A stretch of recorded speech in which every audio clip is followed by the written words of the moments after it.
अनि गुट बनाउनेतिर चाहिँ बढी त्यतापट्टि जाँगर आउने, पार्टी बनाउनेतिर भन्दा गुट बनाउँदाखेरि फाइदा हुन्छ कि भने जस्तो सोच्ने, आन्दोलनमा समर्पण र बलिदानको भावनाको कुरा गर्ने हो भने अहिले पनि माओवादी केन्द्र देशको सर्वाधिक विशाल पार्टी हो। यसको तुलना अरू कसैसँग नि हुँदैन।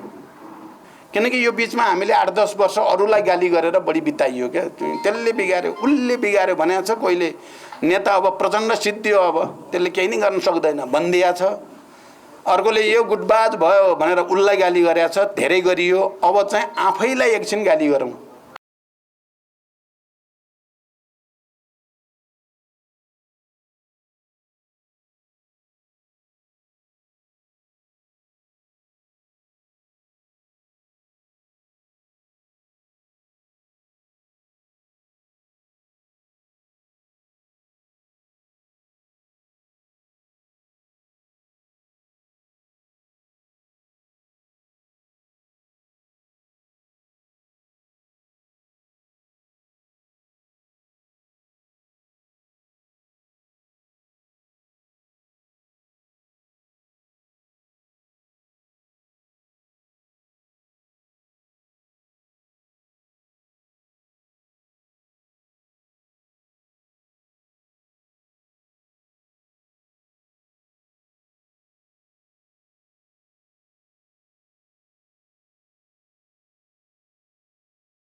मैले धेरैचोटि भनेको छु, कमरेड पोस्टबहादुर बोगटी भित्र एउटा विशिष्ट गुण क्षमता थियो जो सबैमा चाहिँ हुन सक्दो रहेनछ। मैले अहिले लामो व्याख्या नगरिकन यहाँ अघि आयो पनि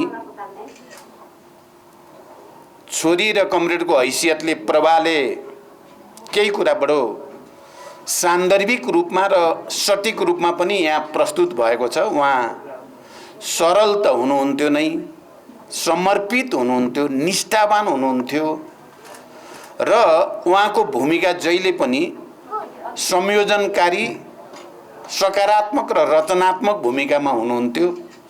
जहाँ जहाँ पार्टीलाई अप्ठ्यारो पर्छ त्यहाँ त्यहाँ चाहिँ कमरेड पोस्टबहादुर बोगटीको माग हुन्थ्यो र पार्टी केन्द्रबाट उहाँलाई त्यहीँ पठाइन्थ्यो र उहाँले जतिसुकै जटिल र अप्ठ्यारो परिस्थितिलाई पनि सहजीकरण गर्ने, साथीहरूका बीचका बहस छलफललाई समन्वय गरेर रूपान्तरण गर्ने बडो विशिष्ट चरित्र थियो कमरेड पोस्टबहादुर बोगटीमा। जनयुद्ध कालको म स्मरण मात्रै गर्न चाहन्छु। केही व्यक्तित्व त्यस्ता व्यक्तित्व हुँदा रहेछन्, हैसियतको हिसाबले पदमा अलि माथि भए पनि त्यस्ता कमरेडहरूको व्यक्तित्वको अगाडि पुरै पार्टी नतमस्तक हुँदो रहेछ। कमरेड पोस्टबहादुर बोगटीको त्यस्तै व्यक्तित्व थियो। उहाँ महासचिव हुनुहोस् या नहुनुहोस्, उहाँ पोलिट ब्युरोमा हुनुहोस् या नहुनुहोस्, उहाँ स्थायी समितिमा हुनुहोस् या नहुनुहोस्, तर त्यति बेलाका हामी लिडरसिपमा भएका मदेखि, कमरेड किरणदेखि, कमरेड बाबुराम भट्टराईदेखि अरू पनि सबै पोस्टबहादुर बोगटीको अगाडि नतमस्तक हुने स्थिति बन्थ्यो र नेताहरूको बीचमा विवाद भयो, कचिङ्गल भयो भने उहाँले अगाडि सरेर तर्क गरेपछि सबैले सुन्नुपर्ने मात्रै होइन, मान्नै पर्ने बनाइदिनुहुन्थ्यो उहाँले। उहाँको त्यो तर्क शक्तिबाट मात्रै होइन, उहाँको नैतिक शक्ति थियो क्या, मोरल अथोरिटी भन्छ नि, नैतिक आधिकारिकता उहाँको धेरै बढी थियो। त्यसो भएको हुनाले पदीय रूपले जिम्मेवार भए पनि उहाँको व्यक्तित्वले हामी सबैलाई खिच्थ्यो। र उहाँले भनेपछि हामीले मान्नुपर्ने र त्यहाँ मिलाएर समन्वय गरेर पार्टीलाई अगाडि बढाउनु पर्ने स्थिति बन्थ्यो। भर्खरै हामी देशको राजनीति दुर्घटनामा जाला कि भन्ने खतराबाट निकै ठुलो मेहनत र आन्दोलनपछि त्यसलाई संविधानको रक्षा गर्ने, परिवर्तनका एजेन्डाको रक्षा गर्ने, गणतन्त्रको रक्षा गर्ने र राष्ट्रको पनि रक्षा गर्ने काममा एउटा सफलता हामीले हासिल गरेका छौँ। हामी आज त्यस्तो परिस्थितिमा कमरेड पोस्टबहादुर बोगटीलाई सम्झिँदैछौँ। झन्डै झन्डै प्रतिगमनमा जाने हो कि देश, झन्डै झन्डै प्रतिक्रान्ति भएर क्रान्तिका सबै उपलब्धिहरू धरापमा पर्ने हुन् कि भन्ने परिस्थितिबाट हामीले जोगाएका छौँ, नेपाली जनताले जोगाएको छ। त्यस्तो परिस्थितिमा अर्को हाम्रो पार्टी यो बीचमा कहीँ न कहीँ आफ्नो उद्देश्यबाट, आफ्नो हिजोको विरासतबाट विचलित जस्तो भएको छ। धेरै प्रयोगहरू भए, त्यतापट्टि म जान्न अहिले। तर हामी हिजो जसरी वर्गको निम्ति, उत्पीडित जाति समुदायको निम्ति सम्पूर्ण रूपले समर्पित भएर आफ्नो व्यक्तिगत हित र स्वार्थलाई त्याग गरेर बलिवेदीमा होमिन हामी हिँड्थ्यौँ र हाम्रो प्रतिस्पर्धा अप्ठ्यारो काम मैले पाऊँ भन्नेमा हुन्थ्यो। लडाईँको मोर्चाको अग्रपङ्क्तिमा म जान पाऊँ भन्ने हुन्थ्यो। कार्यकर्तामा प्रतिस्पर्धा, नेतामा प्रतिस्पर्धा। र पूर्वको पश्चिम, पश्चिमको पूर्व, पहाडको तराई, तराईको पहाड, एउटा नयाँ राष्ट्रिय एकता र राष्ट्रिय भावना र मनोविज्ञानको विकास गर्न त्यति बेला हाम्रो बीचमा प्रतिस्पर्धा हुन्थ्यो। हामीले त्यसै गर्यौँ पनि। तर आज हेर्दा त्यस्तो छैन। आज हेर्दा हामी व्यक्तिगत पदको निम्ति, व्यक्तिगत प्रतिष्ठाको निम्ति, व्यक्तिगत स्वार्थको निम्ति अलि बढी नै चाहिँ हाम्रो लगाव जस्तो देखिने, अनि गुट बनाउनेतिर चाहिँ बढी त्यतापट्टि जाँगर आउने, पार्टी बनाउनेतिर भन्दा गुट बनाउँदाखेरि फाइदा हुन्छ कि भने जस्तो सोच्ने यो प्रवृत्तिको बिस्तारै बिस्तारै विकास भइरहेको र यो पार्टीको क्रान्तिकारी चरित्र बिस्तारै बिस्तारै स्खलित हुँदै गएर यो पनि अरू बुर्जुवा पार्टी जस्तै हुने दिशातिर, मैले भइसक्यो त म भन्दिनँ, हुने दिशातिर गइरहेको बेलामा हामीले महान शहीदहरूलाई र ती हाम्रा अग्रज व्यक्तित्वहरूलाई सम्झिराखेका छौँ। यस्तो परिस्थितिमा हामी यही प्रवृत्तितिर अगाडि बढ्ने हो कि हामी फेरि एकचोटि एउटा महान आदर्शतिर, अहिले हामीले समाजवादी क्रान्तिको रणनीति भनेका छौँ, एउटा नयाँ क्रान्तिको रणनीति अन्तर्गत जनवादी क्रान्तिका पनि बाँकी कामहरू पुरा गर्दै जाने, राष्ट्रिय स्वाधीनताको लडाईँलाई पनि नयाँ उचाइमा उठाउँदै लाने भनेका छौँ। त्यस अनुसारको पार्टी बनाउनको निम्ति हामीले प्रतिबद्धता गर्ने कि नगर्ने भन्ने ठाउँमा हामी छौँ। म कमरेडहरू र सबै मित्रहरूलाई के भन्न चाहन्छु भने भर्खरै हाम्रो पार्टीको केन्द्रीय समितिले एउटा सङ्कल्पका साथ पार्टी कार्यदिशालाई पनि अझ बढी सुस्पष्ट गर्ने, हाम्रो सङ्गठनात्मक संरचनालाई पनि माथिदेखि तलसम्म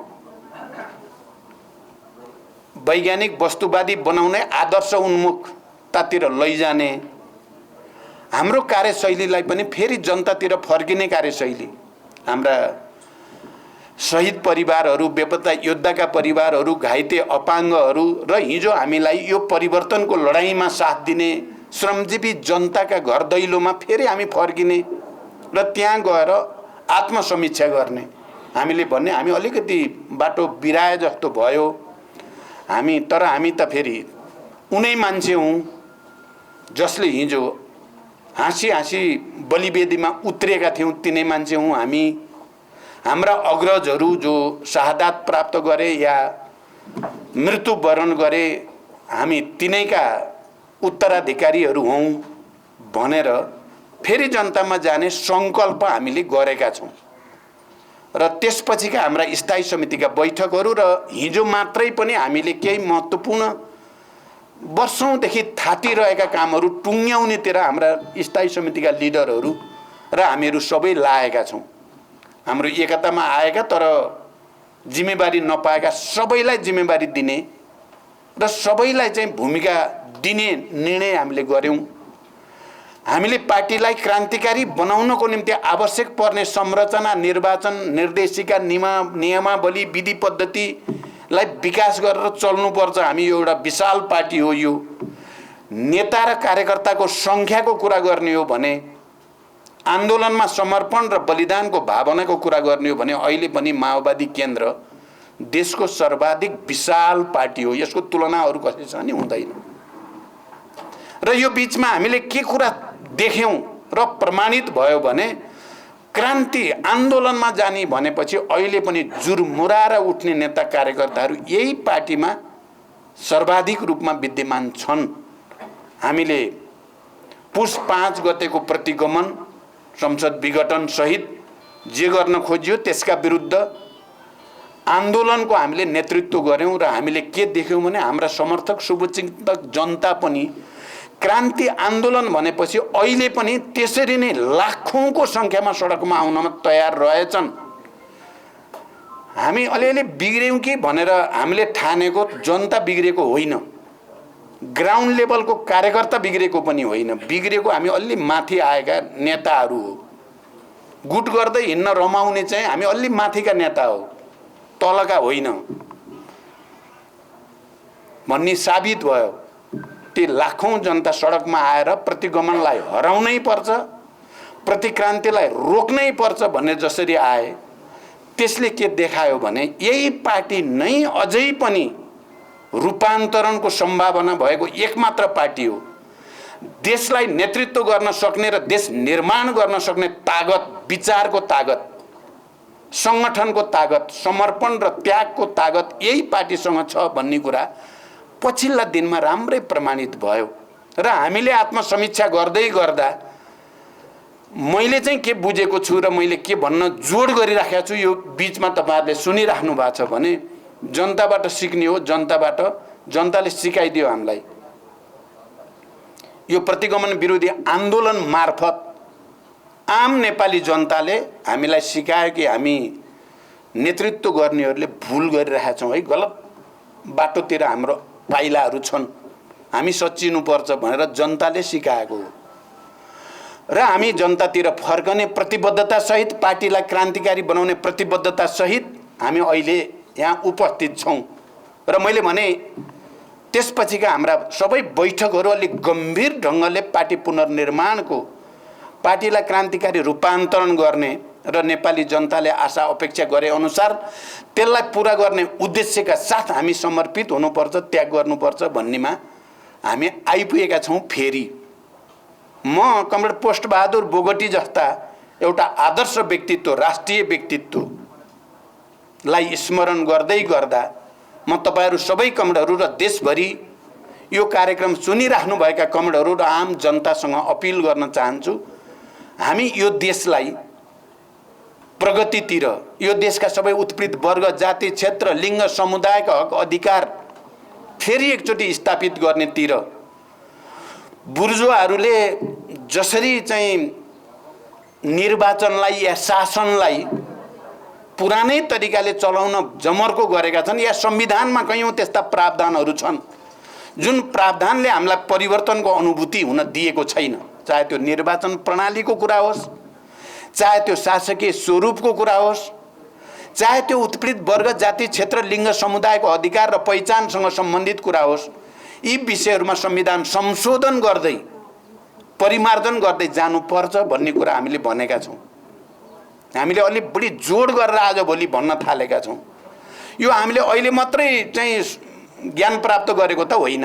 हामीले संविधान बनाउने बेलामा पनि हामीले रिजर्भेसन राखेका छौं। त्यो समय यतिले मात्रै पुग्दैन, नेपाली जनता मुक्त हुँदैन यतिले। नेपाल राष्ट्र चाहिँ जुन गतिमा अगाडि बढ्नु पर्ने हो यतिले पुग्दैन। तर अहिले हामी संविधान हुँदै नहुनु भन्दा हुन आवश्यक देखेर सम्झौता त गर्छौं, तर यो विषयमा हाम्रो मतभिन्नता छ भनेर संविधान सभामा नोट अफ डिसेन्ट रिजर्भेसन राखिएको छ। निर्वाचन प्रणालीको बारेमा पनि, शासकीय स्वरूपको बारेमा पनि, उत्पीडित वर्ग समुदायको हक अधिकार र पहिचानको बारेमा पनि, राष्ट्रिय एकताको बारेमा पनि, संघीयताको बारेमा पनि। त्यसकारण हामीले संविधान संशोधन, मैले त दोस्रो पटक प्रधानमन्त्रीको हैसियतले 2 पटक संविधान संशोधन आवश्यक छ भनेर संशोधन प्रस्ताव संसदमा दर्ता पनि गराएको हो र प्रतिगामी र अलि दक्षिणपन्थीहरूको कारणले त्यो संशोधन त्यति बेला सम्भव भएन। हाम्रो कोसिस छ संविधान संशोधन गर्दै यसलाई परिमार्जन गर्दै जनताको र राष्ट्रको आवश्यकता अनुसार अगाडि बढियोस् भन्ने हाम्रो चाहना छ। शान्तिपूर्ण रूपले बहसकै तरिकाद्वारा जाओस् भन्ने नै हामी चाहन्छौँ। हामी अहिले फेरि हिंसातिर, फेरि युद्धतिर जाँदै पनि छैनौँ, किनभने संविधानले एउटा बाटो बनाइदिएको छ। संशोधन र परिमार्जन गर्ने ढोका खुला राखिएको छ। त्यति बेला रिजर्भेसन सहित एउटा कारणले पनि हामीले सम्झौता गरेको हो, त्यो हो ढोका खुला छ। यसलाई विकसित गर्ने, संशोधन गर्ने, परिमार्जन गर्ने, राष्ट्र अनुकूल बनाउने ठाउँ छ।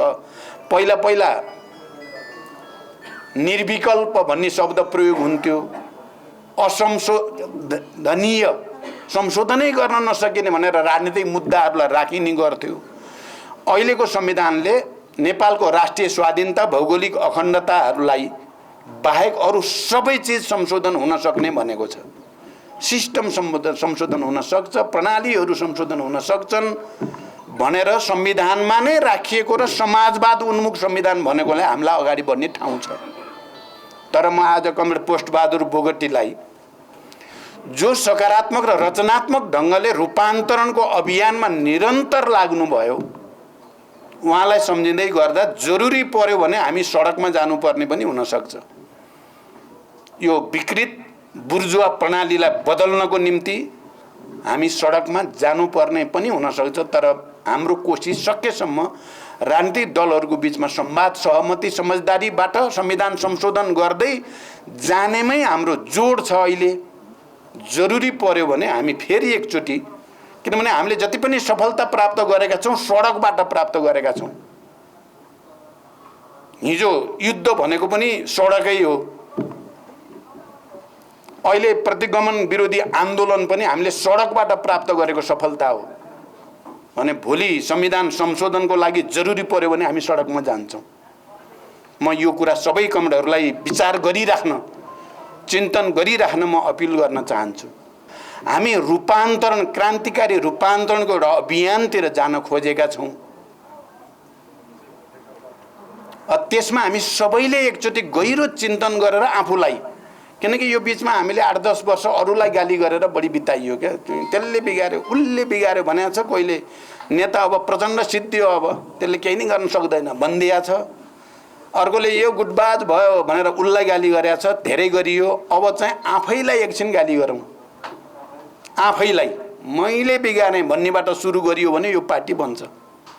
म चाहिँ सच्चिनुपर्छ भन्नेबाट सुरु भयो भने हामी सबैले आफ्नो आत्मसमीक्षा गर्ने र आफूलाई बदल्न सुरु गर्न थालियो भने चाहिँ पार्टी फेरि बदलिन्छ र एउटा महान पार्टी फेरि पनि हुन्छ।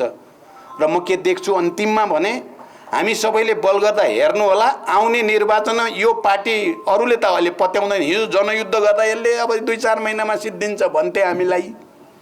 कसैले यो जनयुद्ध टिक्छ र शक्ति बन्छ भन्न ठान्दैनथे। अहिले म नाम लिन्न, तपाईहरु सबैले सुन्नुभएकै छ। शान्ति प्रक्रिया आएपछि यो पार्टी चुनावबाट देशकै सबभन्दा ठुलो पार्टी होला भनेर चाहिँ यो मेन स्ट्रिमका पार्टी नेता संरचना कसैले पत्याउँदैनथे। यो हुँदैन, यो कतिले त 5-7 सिट भन्दा बढी आउँदैन भन्थे।